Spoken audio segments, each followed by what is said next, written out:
تہجد اور کن۔ اگر آپ نے تہجد کے سجدوں میں التجا نہیں کی تو آپ نے تو اس تڑپ کا اور ان دعاؤں کا حق ہی ادا نہیں کیا جو آپ کو اپنی جان سے بھی زیادہ پیاری ہیں۔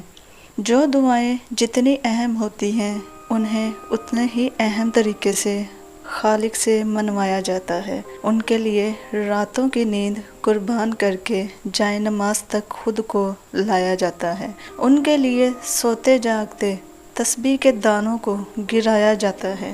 ان کے لیے مشقت کی جاتی ہے، ذہنی مشقت صبر کر کے، دلی مشقت یقین کر کے، جسمانی مشقت اللہ کی مخلوق کی مدد کر کے، دینی مشقت برے کاموں سے بچ کے، دنیاوی مشقت اللہ کے لیے وقت نکال کے۔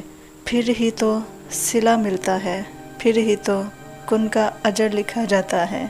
انسان کے لیے وہی کچھ ہے جس کی وہ کوشش کرتا ہے۔ جتنی کوشش کرو گے اتنا ہی بڑا اللہ آپ کو اس کا انعام دے گا۔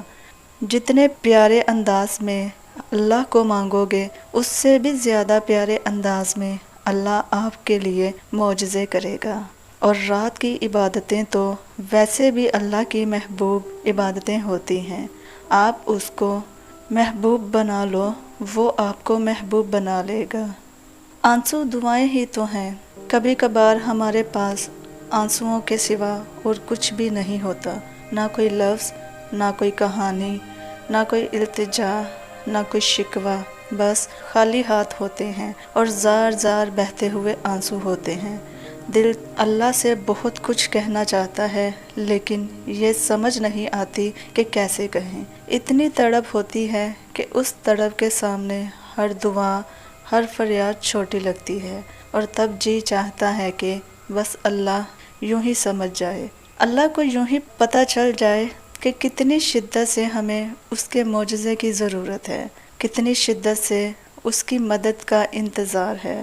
اور شاید اس سے خوبصورت کوئی لمحہ نہیں ہو سکتا جب زبان خاموش رہے اور ہمارا اللہ سب سن لے، وہ نظریں پڑھ لے اور سب سمجھ جائے۔ آنسوؤں سے بڑی شاید کوئی بھی نعمت نہیں، آنسوؤں سے بھری شاید کوئی بھی دعا نہیں۔ صحیح کہتے ہیں انسان پورے کا پورا اپنی آنکھوں میں چھپا ہوتا ہے، کیونکہ آنکھیں دل کا آئینہ ہوتی ہیں، اور جن کے دلوں میں اللہ رہتا ہے ان کی آنکھیں بھی اتنی ہی پرکشش ہوتی ہیں، اتنی پرکشش کہ وہ روتے ہوئے بھی ہنستی ہیں، کیونکہ وہ اندر ہی اندر جانتی ہیں کہ اللہ نے سن لیا ہے، اللہ نے تھام لیا ہے۔ جو کوئی سمجھ نہ سکا وہ اللہ نے سمجھ لیا ہے۔ انسان کا اللہ سے سب سے قریب ترین رشتہ آنسوؤں کا ہی تو ہوتا ہے۔ اگر آنسو نہ ہوتے تو شاید ہم اللہ کو کبھی اپنے اتنے قریب محسوس ہی نہ کر پاتے۔